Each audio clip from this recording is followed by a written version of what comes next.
Un sondeo confidencial realizado entre miembros de alto rango de una de las organizaciones religiosas más poderosas del planeta revela un dato que no solo estremece a los fieles, sino que podría reconfigurar el equilibrio espiritual y político de naciones enteras. Según ese informe, un número alarmante de obispos ha confesado haber perdido la fe. Algunos abandonaron discretamente sus cargos, otros continúan oficiando rituales vacíos de convicción, y unos cuantos, en extremo, habrían empezado a propagar en privado ideologías radicalmente opuestas a los principios que alguna vez juraron defender. ¿Qué está ocurriendo en lo profundo de las sacristías, en las estancias de los palacios episcopales y en los pasillos del Vaticano? ¿Quién está detrás de esta creciente crisis de fe? Hoy desvelaremos el contenido completo de esta filtración sin precedentes, y exploraremos las consecuencias devastadoras que podrían desatarse si esta tendencia continúa expandiéndose. Prepárense, porque lo que están a punto de escuchar no es un simple reportaje, es una advertencia. Todo comenzó cuando un reducido grupo de teólogos, filósofos y prelados preocupados por la salud espiritual de la Iglesia decidió, en secreto y bajo protocolos de extremo sigilo, realizar un sondeo confidencial entre los propios obispos en activo de distintas regiones del planeta. La idea original, al menos en los papeles, era detectar el nivel de fortaleza doctrinal frente a los desafíos contemporáneos, el avance del secularismo, las tensiones sociales, las crisis migratorias y los escándalos que, en los últimos años, habían erosionado gravemente la confianza pública en las autoridades religiosas. Recuerda, si te gusta el vídeo suscríbete. Nadie imaginaba en aquel momento que esa encuesta, que debía permanecer oculta en los archivos del Vaticano, revelaría un dato que congelaría la sangre incluso a los más escépticos. La metodología consistía en formular una serie de preguntas anónimas y directas, enviadas mediante correspondencia cifrada a los prelados seleccionados, y recolectar las respuestas a través de mensajeros designados por fuera de los canales oficiales de la curia. Las preguntas no dejaban margen a las evasivas. ¿Cree usted firmemente en la existencia de Dios? ¿Considera que la doctrina que predica se corresponde con la verdad eterna? ¿Siente fe viva al presidir la Eucaristía? ¿Cree en la resurrección, en los dogmas, en la presencia divina? Las respuestas, que debían devolverse bajo juramento de confidencialidad absoluta, fueron recabadas durante 4 meses y analizadas por un comité secreto de teólogos que jamás imaginaron lo que estaban a punto de descubrir. Cuando los datos fueron finalmente reunidos, el horror se hizo palpable. De los 310 obispos encuestados en Europa, América Latina y parte de África, 147 reconocieron no tener ya fe verdadera en las verdades sobrenaturales que predican públicamente. Algunos, con una frialdad clínica, contestaron que Dios es una construcción cultural útil para preservar el orden social. Otros aceptaron sentirse espiritualmente vacíos desde hacía años, y que solo seguían ocupando sus cargos por lealtad institucional o conveniencia personal. Pero lo más alarmante fue descubrir que 21 obispos confesaron abiertamente desempeñar su ministerio sin ninguna convicción religiosa, reconociendo que habían hecho de su investidura un instrumento de poder, prestigio y control. Aquellas cifras, inimaginables para cualquier creyente, desataron el pánico en los círculos eclesiásticos que tuvieron acceso al informe preliminar. El comité responsable de la recopilación, horrorizado ante semejantes resultados, intentó inutilizar las copias originales y destruir toda evidencia de su existencia. Sin embargo, uno de los teólogos involucrados, profundamente perturbado por la magnitud del hallazgo, decidió romper el protocolo y entregar una copia cifrada a un periodista especializado en investigación religiosa, que desde hace años había denunciado irregularidades al interior de la jerarquía clerical. Fue entonces cuando comenzó la pesadilla institucional. El documento, originalmente titulado Informe Interno sobre la Resiliencia Doctrinal de la Jerarquía, circuló clandestinamente entre algunos medios europeos durante semanas, hasta que finalmente uno de ellos se atrevió a publicar fragmentos que confirmaban la alarmante cifra de prelados descreídos. La revelación cayó como un terremoto en los pasillos de las catedrales, monasterios y palacios episcopales. Los primeros días estuvieron marcados por un silencio absoluto, un mutismo calculado desde la Santa Sede, que ordenó a los obispos evitar cualquier contacto con la prensa y no emitir declaraciones sin autorización expresa. Pero el daño ya estaba hecho. La simple existencia de ese sondeo prohibido y la confirmación de que casi la mitad de los obispos encuestados reconocían haber perdido la fe se convirtió en una noticia imposible de contener. Los fieles comenzaron a exigir explicaciones, las redes sociales explotaron con mensajes de incredulidad y los sectores más conservadores hablaron de herejía organizada y conspiración desde las entrañas del poder. Sin embargo, lo que pocos saben, y que hoy estamos en condiciones de confirmar, es que ese informe no fue el primero, ni será el último. Según fuentes confidenciales, desde hace más de 2 décadas la institución religiosa ha financiado discretos estudios internos para medir la fidelidad doctrinal de su jerarquía, preocupada por el avance del escepticismo teológico incluso dentro de sus propios muros. La diferencia es que nunca antes se habían alcanzado cifras tan dramáticas, ni había existido una filtración de esta magnitud. La filtración del sondeo prohibido no solo reveló una crisis espiritual silenciosa, sino que desató una cadena de eventos que, en cuestión de semanas, conduciría a una fractura institucional sin precedentes. Si te está gustando el vídeo, suscríbete, es gratuito. Los obispos que habían participado en aquel sondeo prohibido y que se sabían ya identificados, perseguidos y observados por sus superiores, comenzaron a tomar decisiones desesperadas. Lo que nadie preveía es que varios de ellos se pondrían en contacto unos con otros, formando discretamente una red clandestina de prelados descreídos que, bajo nombres en clave y a través de mensajeros de absoluta confianza, comenzó a articular lo que algunos dentro de la curia ya han calificado como una conspiración organizada contra las estructuras de poder eclesiástico. Todo empezó con mensajes anónimos enviados a teléfonos no registrados, notas manuscritas dejadas en criptas de antiguas iglesias, y encuentros improvisados en sacristías y monasterios apartados. En ellos, los obispos descreídos compartían su hartazgo, su miedo y su deseo de romper definitivamente con una institución que, según confesaban, había dejado de tener sentido espiritual para ellos. Algunos hablaban de décadas de desgaste, otros de experiencias personales que los habían llevado a cuestionar todo cuanto predicaban. Pero todos coincidían en algo: el aparato de poder eclesiástico era demasiado peligroso como para enfrentarlo individualmente. La única manera de sobrevivir, y de quizá cambiar algo, era unirse en secreto.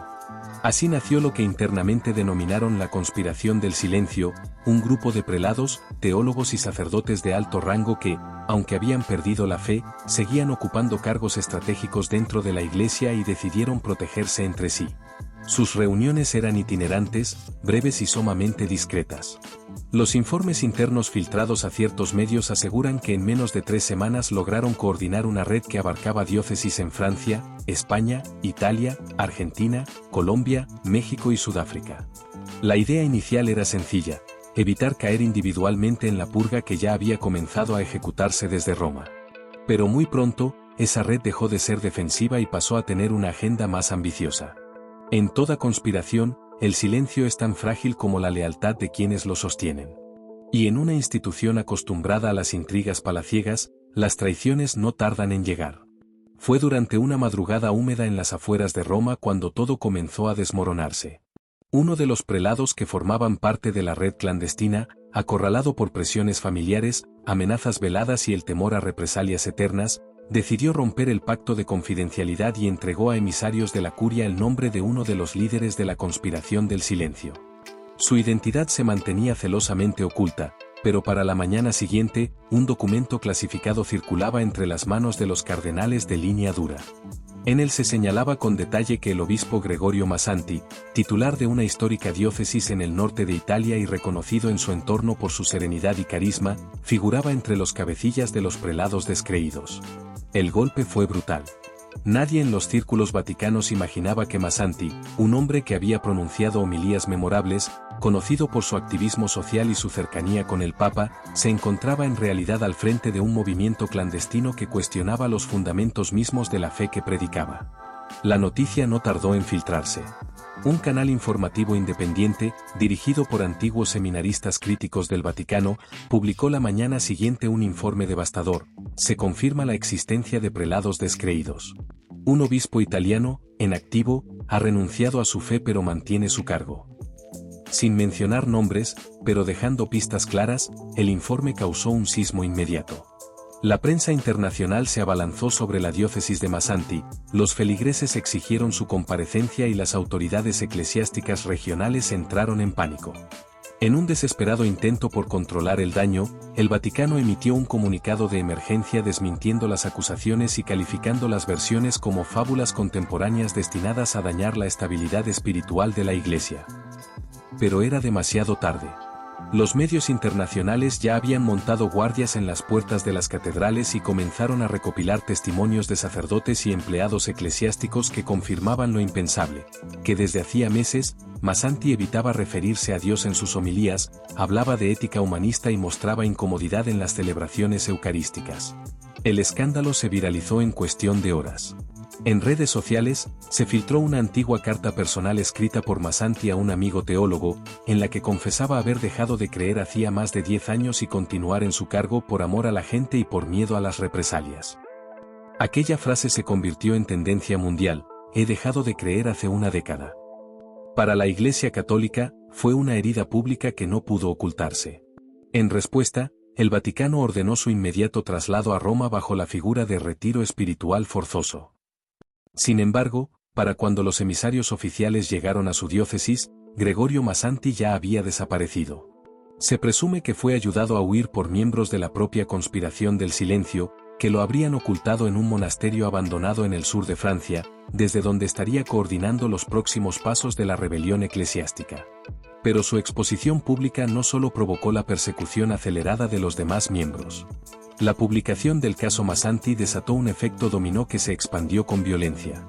En cuestión de días, 3 obispos centroamericanos renunciaron a sus diócesis sin ofrecer explicación, mientras que en España, un arzobispo suspendió repentinamente todas las celebraciones litúrgicas en su catedral alegando motivos personales, lo que los medios interpretaron como otra evidencia de la crisis. El Vaticano, superado, ordenó una revisión urgente de los registros de obispos y cardenales sospechosos, y se descubrió que al menos 27 prelados en actividad no habían pronunciado declaraciones explícitas de fe en los últimos años, un dato inquietante para una institución basada en el juramento público de creencias. La crisis se extendió hasta los seminarios, donde los futuros sacerdotes comenzaron a cuestionar abiertamente el dogma y a exigir debates internos sobre los motivos que llevaban a sus superiores a seguir en una institución que ya no creían.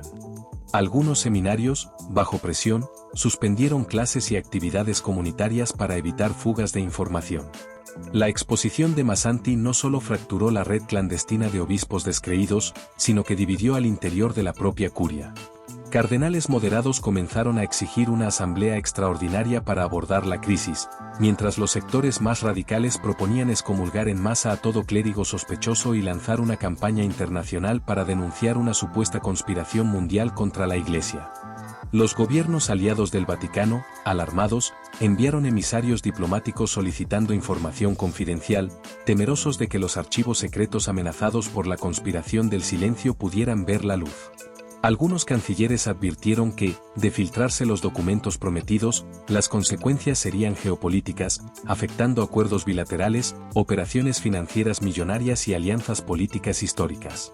Pero lo más inquietante estaba aún por suceder. Porque según fuentes internas, antes de desaparecer, Masanti dejó preparado un documento de 312 páginas que contiene nombres, fechas, pactos y secretos no confesados de las últimas 5 décadas, y ordenó que se hiciera público en caso de que su seguridad fuera comprometida. Los emisarios vaticanos lo saben. La curia lo teme. Y la conspiración del silencio, pese al golpe recibido, sigue activa. El nombre prohibido había sido pronunciado. La fractura era irreversible. Y ahora, lo que durante siglos había permanecido bajo 7 llaves estaba a punto de salir a la superficie. Nadie conocía aún el motivo oficial, pero todos lo sospechaban. La filtración final estaba a punto de ocurrir. La conspiración del silencio, pese al golpe que significó la caída de Masanti, había logrado proteger y preparar el material que desde hacía años acumulaban en secreto, un dossier maldito, un expediente que contenía información suficiente para incendiar los cimientos institucionales de la Iglesia Católica en todo el mundo. Lo que pocos sabían era que el documento había sido redactado en su mayor parte por Masanti y otros 4 obispos descreídos de alto rango, entre ellos 2 latinoamericanos, un francés y un africano, todos aún en activo. Contenía testimonios privados, actas reservadas, copias de correspondencia diplomática, acuerdos secretos con dictaduras del siglo XX y XXI, registros de transacciones financieras ocultas y nombres de prelados acusados de crímenes jamás investigados. Pero lo más devastador era el apartado final, una lista de 38 obispos y cardenales que habían confesado en privado haber perdido la fe hacía años y seguían en sus cargos por presión o conveniencia política. El detonante ocurrió a las 7:32 de la mañana. Un servidor anónimo subió el dossier completo a una red de servidores encriptados, distribuidos en más de 12 países. La descarga estaba protegida, pero bastó que un canal de noticias independiente publicara el enlace para que decenas de periodistas, diplomáticos y gobiernos accedieran simultáneamente al contenido. En cuestión de minutos, la información comenzó a replicarse por redes sociales, medios digitales y portales de noticias en todas las lenguas. La reacción fue inmediata. Los noticieros interrumpieron su programación habitual para informar sobre el dossier filtrado, al que ya se denominaba el Evangelio perdido por su potencial devastador. En Italia, grupos de fieles se congregaron frente a las catedrales exigiendo explicaciones. En Francia, jóvenes activistas pintaron consignas en las puertas de seminarios cerrados a toda prisa. En América Latina, varias diócesis fueron tomadas simbólicamente por comunidades religiosas que denunciaban décadas de manipulación y ocultamiento. El Vaticano quedó paralizado. El Papa, según confirmaron fuentes cercanas a la Secretaría de Estado, fue informado del escándalo en su residencia privada, donde pasó horas reunido con sus asesores más cercanos. Se barajaron distintas estrategias: negarlo todo, minimizar la gravedad, acusar a potencias extranjeras de manipulación mediática. Pero el dossier era tan contundente, tan verificado, que ni siquiera los sectores más conservadores lograron encontrar una vía rápida de control. Lo peor fue descubrir que el dossier maldito había sido respaldado por antiguos aliados diplomáticos del Vaticano. Gobiernos que durante décadas mantuvieron relaciones estratégicas con la Santa Sede, ahora filtraban datos adicionales para protegerse de una posible caída en bloque. Algunos cancilleres declararon que la Iglesia había abusado de su posición de poder y anunciaron que revisarían todos sus acuerdos bilaterales con el Vaticano. La presión internacional era insostenible. Si les ha gustado el vídeo, suscríbanse al canal.